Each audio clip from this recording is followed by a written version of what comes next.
요즘 우리 자식이 너무 힘들어 보여요. 하는 일마다 막히고 몸도 마음도 지쳐 보여요. 밤이면 잠도 제대로 못 이루시죠? 자식을 걱정하는 부모 마음은 천 갈래 만 갈래로 찢어지는 마음입니다. 새벽에 눈을 뜨면 가장 먼저 떠오르는 게 자식 생각이고, 밤에 잠들기 전 마지막까지 가슴에 맴도는 것도 자식 걱정입니다. 우리는 때때로 이렇게 묻습니다. 왜 우리 자식에게만 이런 일이 생기는 걸까? 남들은 다 잘 사는 것 같은데 왜 우리 자식만 이렇게 힘든 걸까? 제가 오늘 여러분께 들려드릴 이야기는 바로 이런 마음을 가진 부모님들을 위한 것입니다. 자식이 힘들어할 때 부모가 할 수 있는 가장 큰 일이 무엇인지 부처님의 말씀을 통해 함께 찾아가 보겠습니다. 여러분도 아시다시피 자식이란 부모에게는 목숨과도 같은 존재입니다. 내 배 아파 낳은 자식, 내 젖 먹여 키운 자식, 내 등에 업고 재워가며 키운 자식입니다. 그런 자식이 세상에서 힘들어하는 모습을 보면 차라리 내가 대신 아프고 싶은 게 부모 마음입니다. 그런데 여기서 중요한 게 있습니다. 우리가 자식을 위해 할 수 있는 일이 정말 아무것도 없을까요? 돈을 주고 밥을 해주고 잔소리를 하는 것 말고 정말로 자식의 삶을 바꿀 수 있는 방법은 없을까요? 부처님께서는 2500년 전에 이미 그 답을 주셨습니다. 오늘 제가 그 이야기를 차근차근 들려드리겠습니다. 끝까지 들으시면 여러분의 자식을 위해 할 수 있는 가장 큰 선물이 무엇인지 알게 되실 겁니다. 내 자식은 착하고 성실한데 세상이 왜 이렇게 모질게 대할까 싶어요. 얼마 전 저희 절에 오신 한 어머니가 계셨습니다. 60대 중반의 어머니였는데 절 문턱을 넘자마자 눈물부터 쏟으셨습니다. 스님, 우리 아들이 3년째 취직이 안 돼요. 좋은 대학 나왔는데 면접만 보면 떨어져요. 이제는 아들이 방에서 나오질 않아요. 그 어머니의 눈물을 보며 저는 부모의 마음이란 게 참으로 애틋하다는 걸 다시 한번 느꼈습니다. 자식이 아프면 부모가 더 아프고 자식이 실패하면 부모가 더 무너집니다. 또 다른 아버지도 계셨습니다.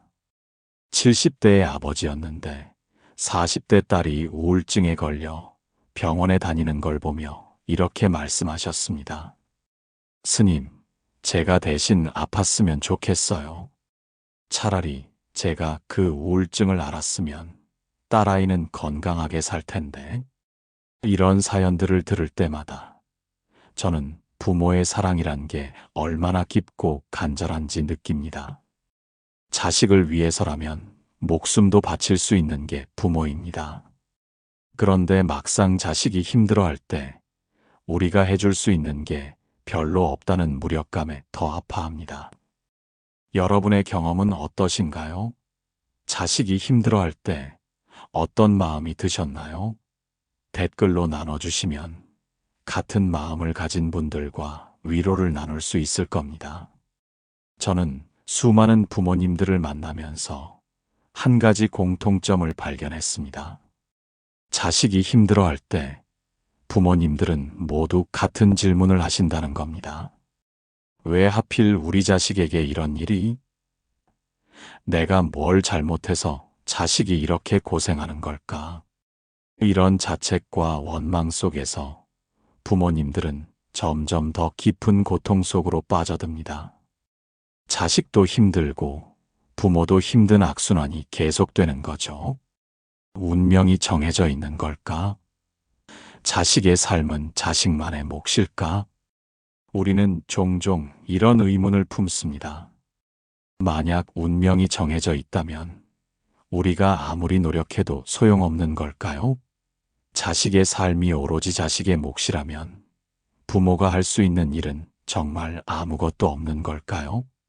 자식을 위해 내가 해줄 수 있는 게 없다는 무력감, 그것이 부모의 가장 큰 고통입니다. 돈이 있어도, 힘이 있어도 자식의 마음을 대신 아파줄 수는 없고 자식의 길을 대신 걸어줄 수는 없습니다. 그러나 부처님께서는 말씀하십니다. 자식의 고통을 외면하지 말고 지혜로 품으라. 이 말씀이 무슨 뜻일까요? 자식의 고통을 외면하지 말라는 것은 그 고통을 있는 그대로 인정하고 받아들이라는 뜻입니다. 내 자식이 지금 힘들어하고 있다는 현실을 부정하지 말고 그 아픔을 함께 느끼라는 겁니다. 그런데 중요한 것은 지혜로 품으라는 부분입니다. 무작정 같이 아파하고 슬퍼하는 것이 아니라 지혜로운 방법으로 자식을 도와야 한다는 뜻입니다. 여기서 말하는 지혜란 무엇일까요? 그것은 바로 인연과 업의 이치를 아는 것입니다. 모든 일에는 원인이 있고 그 원인을 바꾸면 결과도 바뀐다는 것을 아는 지혜입니다. 우리가 눈에 보이는 현상만 보면 자식이 그저 운이 없어 보입니다. 하지만 불교에서는 모든 일에는 보이지 않는 원인, 즉 업이 있다고 가르칩니다. 그리고 그 업은 바꿀 수 있다고 합니다. 부모가 자식을 위해 할 수 있는 가장 큰 일은 바로 이 업을 정화하는 것입니다. 자식의 업장을 녹이고 그 길을 맑게 해주는 것입니다. 이것이 부처님께서 말씀하신 지혜로 품는다는 의미입니다.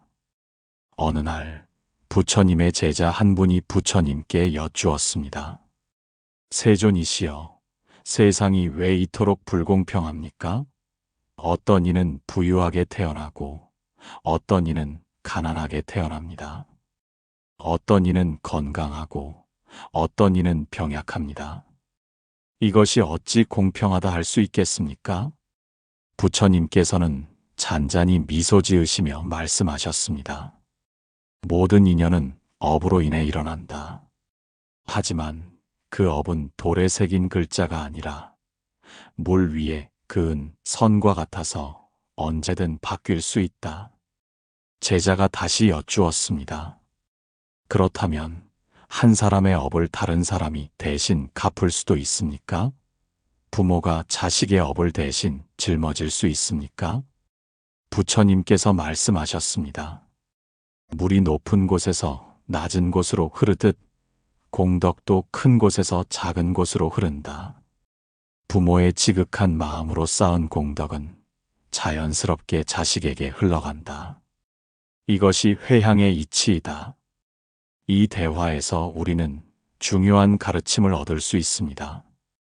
업은 고정된 것이 아니라 변할 수 있고 부모의 공덕은 자식에게 전해질 수 있다는 것입니다. 부처님께서는 또 이런 말씀도 하셨습니다. 부모의 은혜는 하늘보다 높고 바다보다 깊다. 마찬가지로 부모가 자식을 위해 하는 기도의 힘도 그만큼 크다. 어떤 제가 신도가 부처님께 찾아와 울며 말했습니다. 제 아들이 큰 병에 걸렸습니다. 의원들도 고칠 수 없다고 합니다. 어떻게 하면 좋겠습니까? 부처님께서 말씀하셨습니다. 그대의 아들을 위해 매일 자비의 마음으로 기도하라. 향을 피우고 그 아이의 업장이 소멸되기를 간절히 빌어라. 그리고 그 공덕을 아이에게 회양하라. 부모의 간절한 기도는 자식의 업장을 녹이는 가장 큰 약이 된다. 그 어머니는 부처님 말씀대로 매일 새벽 기도를 올렸고 석 달 후 아들의 병이 기적처럼 나았다고 합니다. 이것이 바로 부모의 기도가 가진 힘입니다. 자식이 힘들 때 부모가 해줄 수 있는 가장 큰 사랑은 기도입니다. 많은 분들이 기도를 가볍게 생각하십니다. 기도한다고 뭐가 달라지겠어? 차라리 돈을 더 벌어서 도와주는 게 낫지 않을까? 이렇게 생각하시는 분들이 많습니다. 하지만 기도는 단지 바람을 말하는 게 아닙니다. 기도는 업장을 녹이고 자식의 길을 맑히는 지극한 수행입니다. 부모의 간절한 기도는 자식의 삶에 눈에 보이지 않는 등불을 켜주는 것과 같습니다. 제가 아는 한 보살님의 이야기를 들려드리겠습니다. 이 보살님의 아들이 사업에 실패하고 큰 빚을 지게 되었습니다. 아들은 절망에 빠져 극단적인 선택까지 생각했다고 합니다. 그때 이 어머니는 절에 와서 100일 기도를 시작했습니다. 매일 새벽 3시에 일어나 절에 와서 108배를 하고 아들의 이름을 부르며 기도했습니다. 내 아들의 업장이 소멸되고 마음에 평화가 오기를, 새로운 길이 열리기를. 놀라운 일이 일어났습니다. 50일쯤 지났을 때 아들에게 뜻밖의 일자리 제안이 들어왔습니다.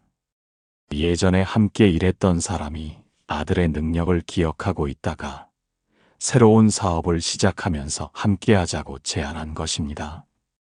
100일 기도가 끝날 무렵 아들은 완전히 새로운 사람이 되어 있었습니다. 빚도 조금씩 갚아나가고 무엇보다 삶의 의욕을 되찾았습니다. 아들은 어머니에게 말했다고 합니다. 엄마가 절에서 기도한다는 걸 알고부터 제 마음에 이상한 평화가 찾아왔어요. 혼자가 아니라는 느낌이 들었어요. 이것이 바로 기도의 힘입니다.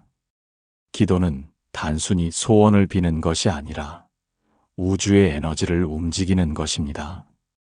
부모의 간절한 마음이 담긴 기도는 자식의 업장을 녹이고 막힌 길을 열어주는 열쇠가 됩니다. 여기서 중요한 것은 간절함입니다.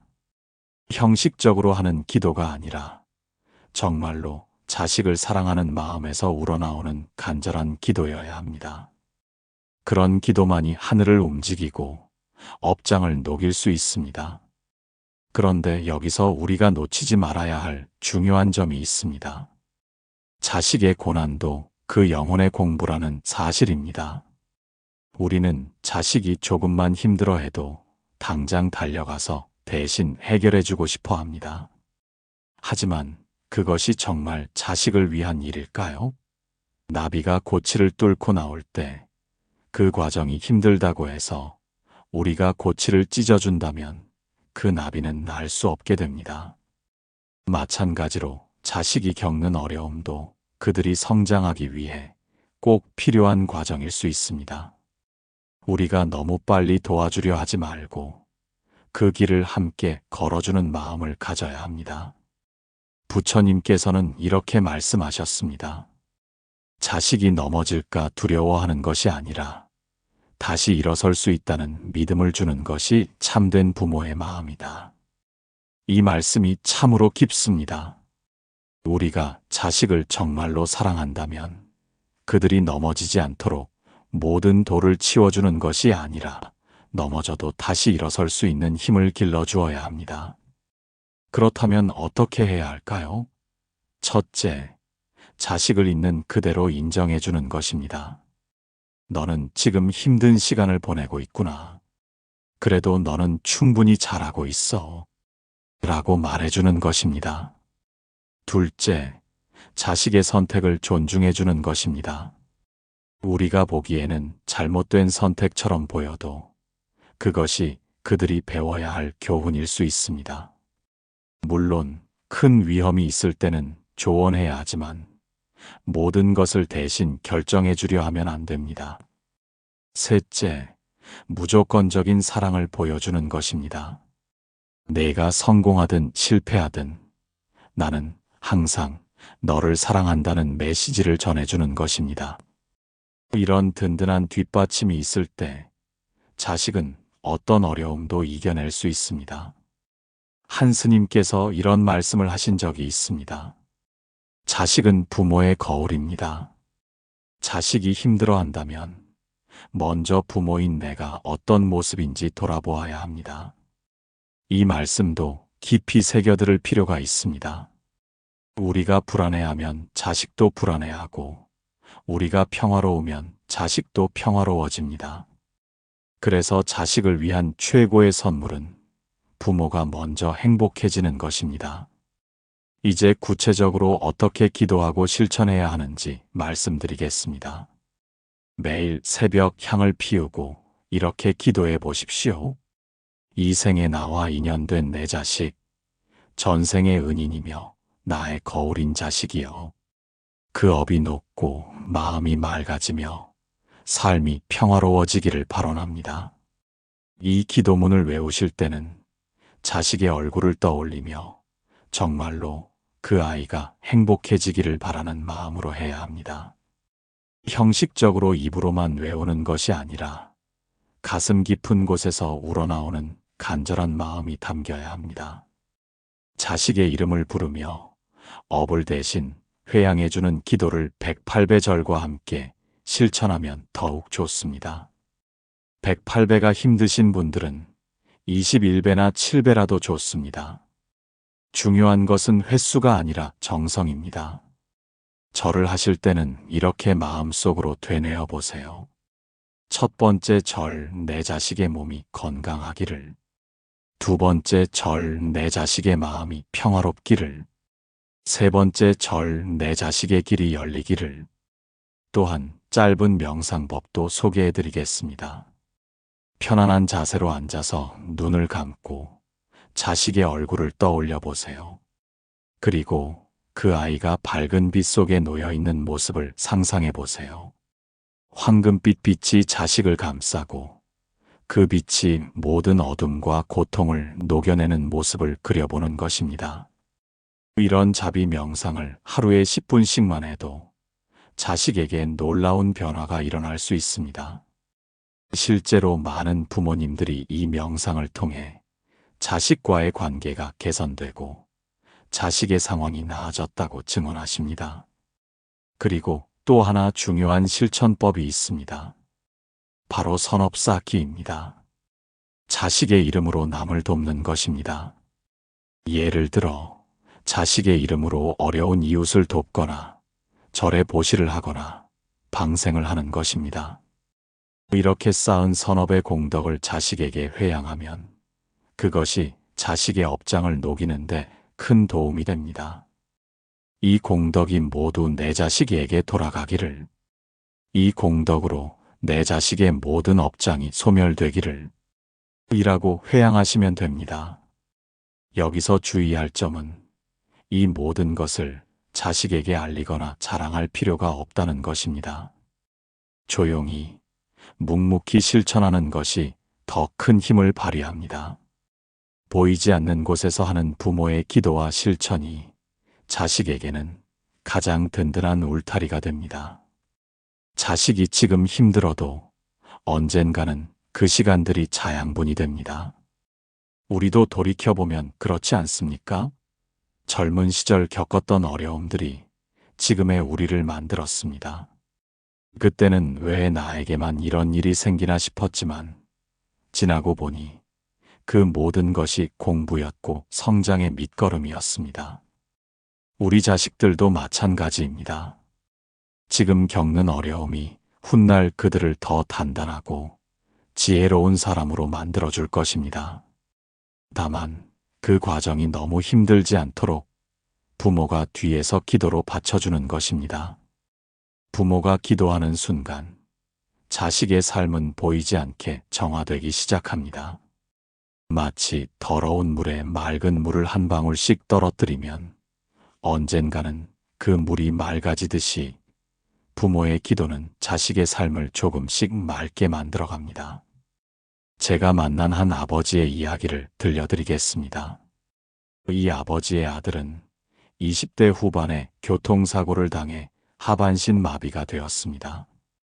의사들은 평생 휠체어 신세를 져야 한다고 했습니다.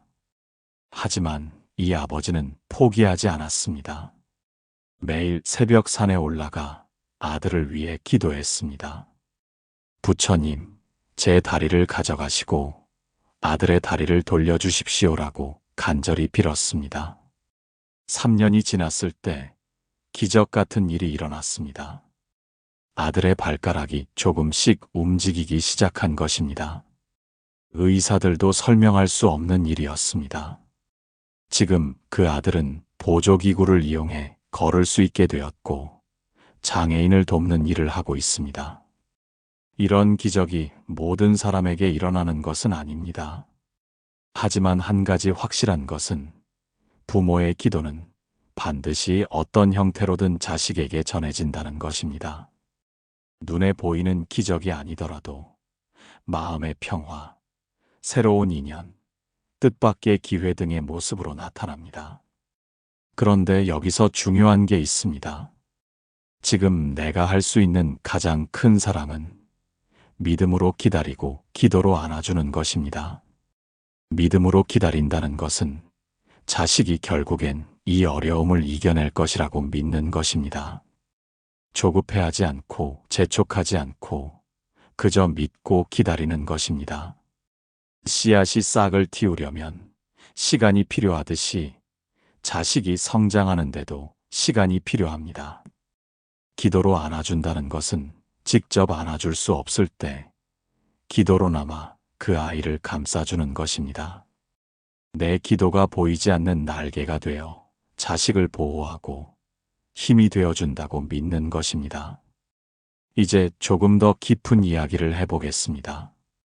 자식의 어려움은 전생의 업, 혹은 우리가 알지 못하는 인연의 결과일 수 있습니다.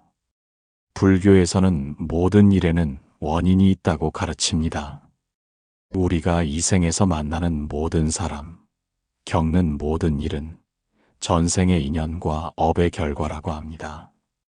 자식과 부모로 만난 것도 우연이 아니라 깊은 인연이 있어서입니다. 어떤 경전에는 이런 말씀이 있습니다.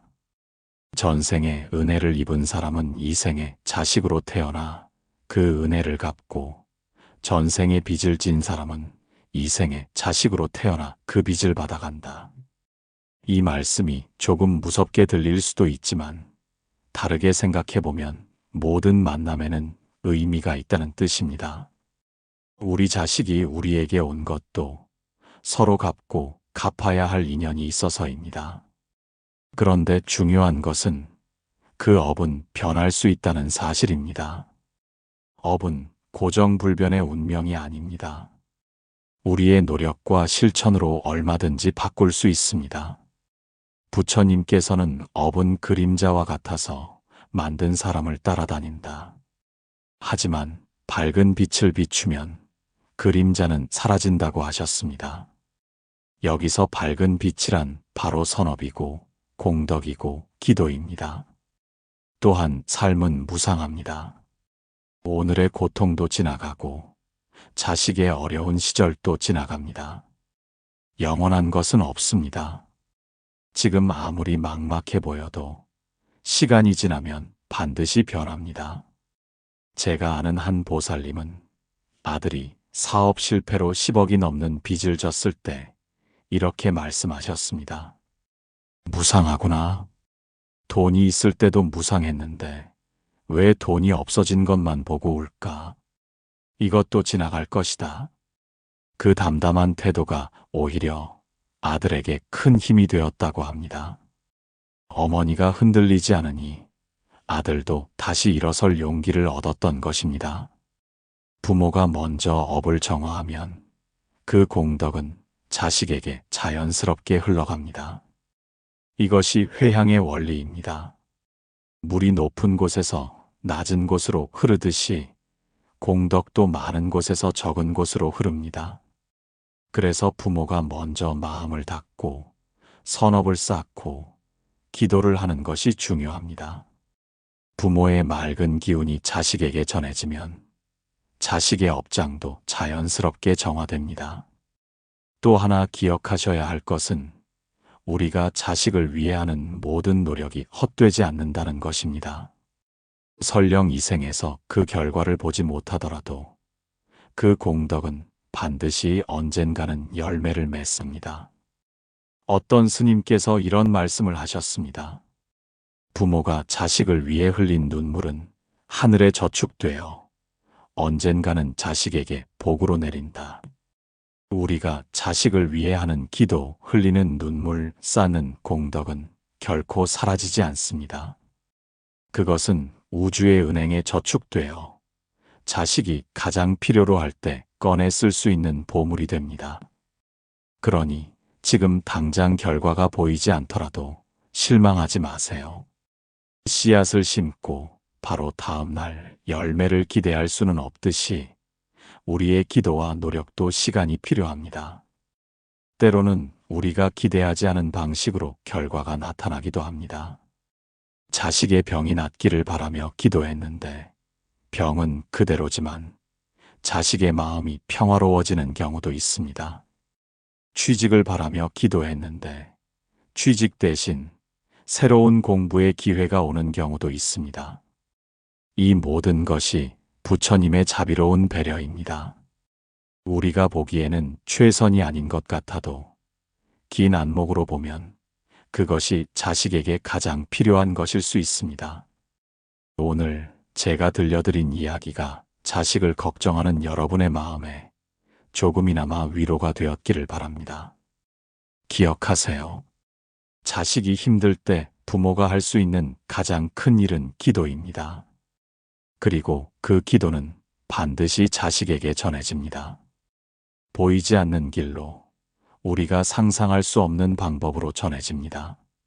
오늘부터라도 자식을 위한 기도를 시작해 보세요. 거창할 필요 없습니다. 그저 자식의 이름을 부르며 행복하기를, 평화롭기를이라고 마음으로 빌어주는 것만으로도 충분합니다. 그리고 무엇보다 중요한 것은 여러분 자신이 먼저 평화로워지는 것입니다. 부모가 평화로울 때 그 평화가 자식에게도 전해집니다. 이 영상이 자식을 위한 기도의 길이 되었다면 구독과 공유로 함께 빛을 전해주세요. 여러분의 작은 나눔이 또 다른 부모님께 큰 위로가 될 것입니다. 부처님의 자비가 여러분과 여러분의 자식에게 가득하기를 기원합니다. 나무 아미타불, 나무 아미타불, 나무 아미타불.